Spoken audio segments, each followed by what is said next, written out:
of Jesus in the book of John. And last week, well, 2 weeks ago, we hit the original I am. Last week, we talked about Jesus' first great I am. We come now to the second I am. And this passage actually, it's in John chapter 8, but actually this whole event, this time together, begins the chapter before in chapter 7. And I thought I'd bring that to you because it's kind of an interesting picture. Because what we see there at the beginning of John chapter 7 is a squabble in a house. But it is not just any home that this squabble is in. This is the home of Jesus bar Joseph. That is, it's Jesus' house. And things are exciting. Everyone is packing up. Everyone is getting ready to go on a trip. They are all heading down to Jerusalem. And actually, it's not just them. It is the whole village is actually going down to Jerusalem. Because it is going to be the Festival of Tabernacles. And like Passover and Pentecost, this was an all-in event. Everyone was supposed to make their way to Jerusalem for what was a religious activity, but it also had to be just a huge party that they were going to have. And what we see in the beginning of chapter 7 is that everybody that is going to Jerusalem does not include one young man, because he claims he is not going anywhere. The scene opens with his brothers trying to get Jesus to join them. Here's the opening of John chapter 7.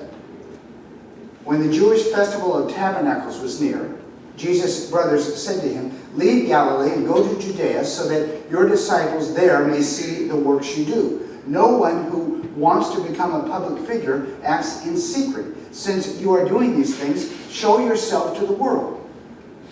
Now, when you hear that, at least when I read that, I think I didn't realize that Jesus had that much support in his home. That's great. They were obviously impressed by him, and they had seen his miracles, and now they say, "Come on, let's get out there, you can do it." That is what it sounds like, isn't it? But apparently, this encouragement was more sarcasm than substance, because the very next little line says this: "For even his own brothers did not believe in him."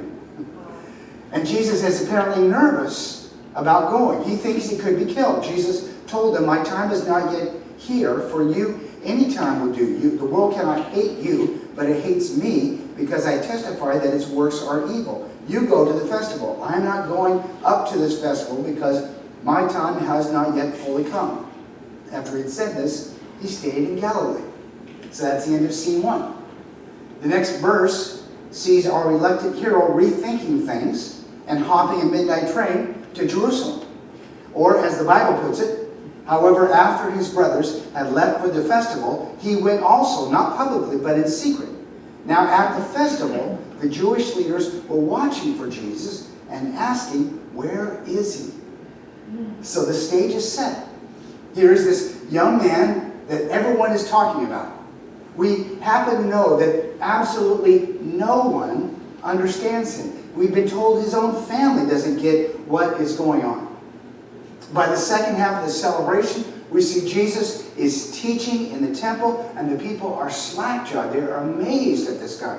As one person said, "How did this man get such learning without having been taught?" And they also wondered, isn't this the man they're trying to kill? And in fact, the temple guard is sent to arrest Jesus and bring him to the Jewish leaders. And so they go out, and they're ready. They got spears or whatever you have when you're the temple guard. And they go there, and they come back. And they say, "Well, did you see him?" "Yeah, we saw him." "Well, where is he?" And they say, "No one ever spoke the way this man does." So they didn't arrest him. So the tensions are high as they come to the last day of the festival. It is the height of the celebration. Jesus realizes the stakes and that this is a major moment, and so it requires a major statement from him. And so we are now in John chapter 8, beginning at verse 12. When Jesus spoke again to the people, he said, "I am the light of the world. Whoever follows me will never walk in darkness, but will have the light of life. The Pharisees challenged him. How are you, here you are, appearing as your own witness. Your testimony is not valid. Jesus answered, even if I testify on my own behalf, my testimony is valid, for I know where I came from and where I am going.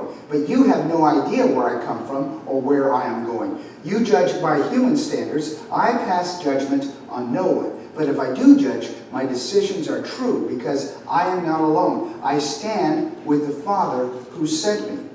In your own law it is written that the testimony of two witnesses is true. I am one who testifies for myself. My other witness is the Father who sent me. Then they asked him, where is your Father?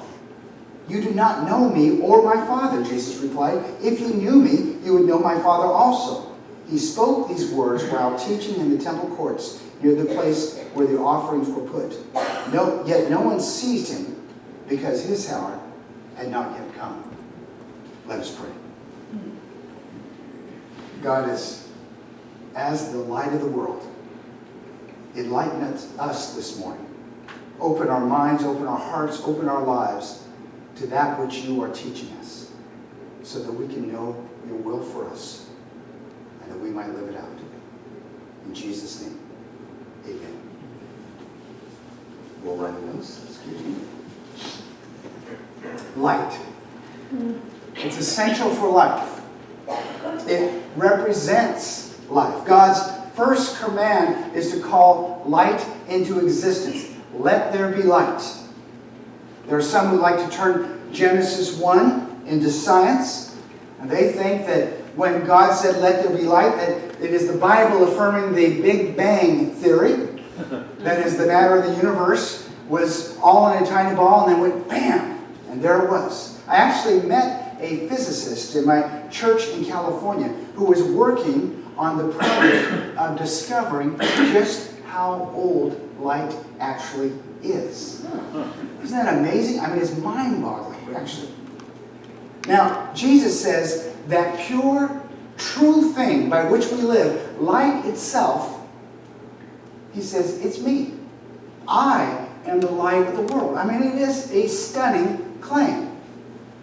And of course, as is always true in the Gospel of John, the opposition absolutely doesn't get it. And they will never get it until the resurrection. But instead of challenging Jesus' claim outright, they call it technical on him. It was written in the Jewish law that no court will accept the testimony of one person. There need to be two witnesses. They say, hey, it can't be true if only one guy says it's true. Got to have two. That's the rules. Jesus said, well, I have two. There's me and there's my Father. And instead of understanding what he means, they say, your dad, whoa, where is he? Let us meet him. Who is he? And you might find that, slightly amusing to you. But for John, it is like, oh, it's a knee slapper. He thinks that's so funny. They don't know that his Father is his Father in heaven. If he was texting this to you, he'd be typing LOL, ROTF. You know what ROTF means? Rolling on the floor, right. Several of you, oh, no. Later, he used this same mix-up to say to these people in the further conversation, not only do they not know his dad, that they are children of another dad. And he didn't mean Abraham. He says, your daddy is the devil. Well, it's a sure way to ingratiate yourself to the opposition. But as for this claim of being the light of the world, I think our first reaction to such a claim is, great. I love that. I want Jesus to be the light of the world. By the way, I thought, you guys, I don't think you know this little song. Could you put the lyrics up here? There's this great little song we learned in Young Life. It goes, I am the light of the world. You guys know this? Yeah, you're good. Then follow and love. So we're going to do this together, right? Come up here with me, Catherine. You know it. Come on, we're just doing the chorus. You got it. By the way, she's well dressed in green, isn't she? Nice. Ready? Come on, face them. Put the big voice out there. Let's go. I am the light of the world. You people come and follow me.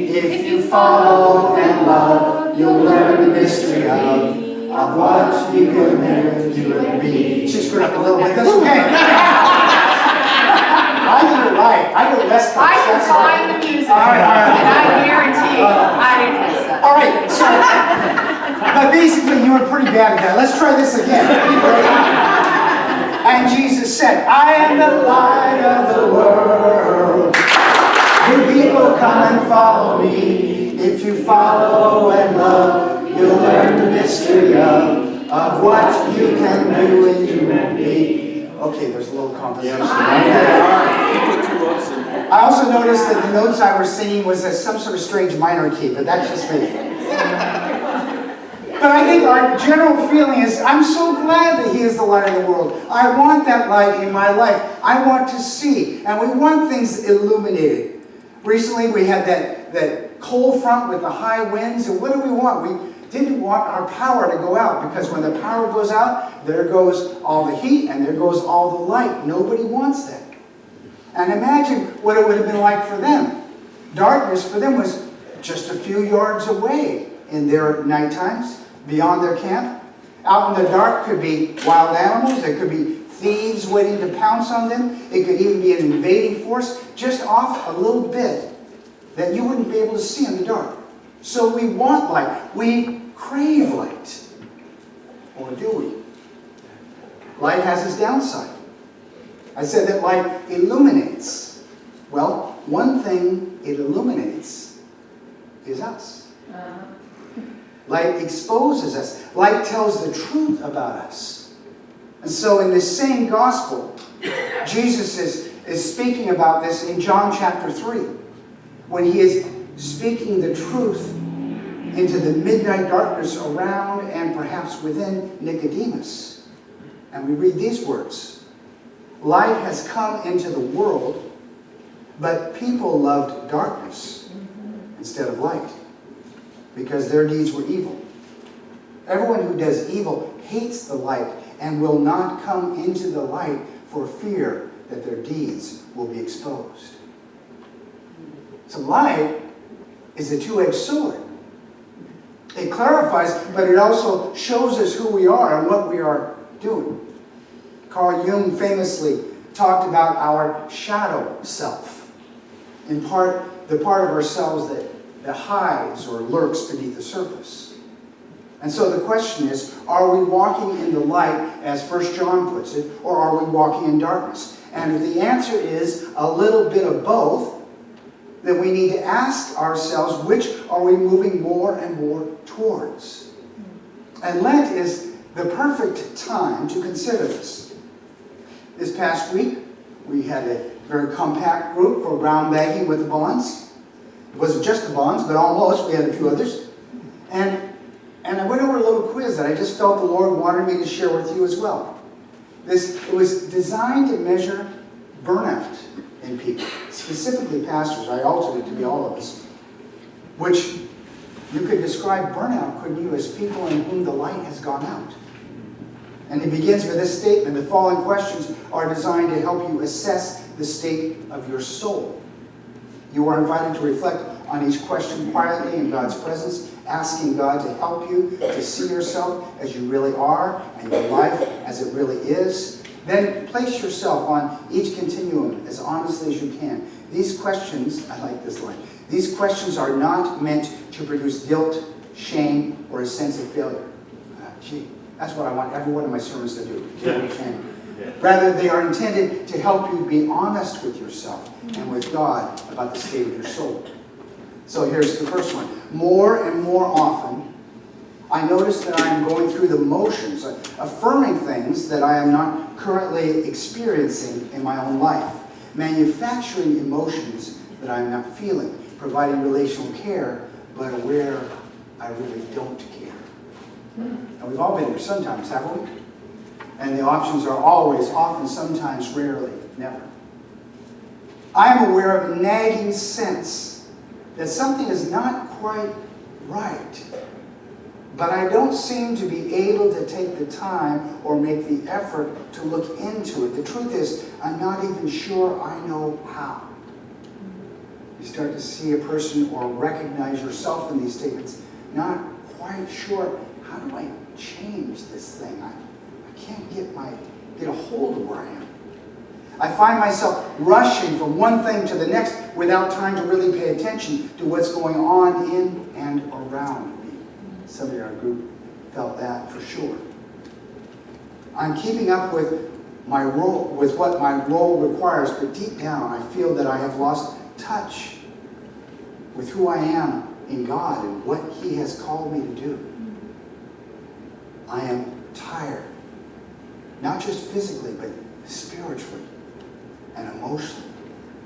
I don't really know how to get rested.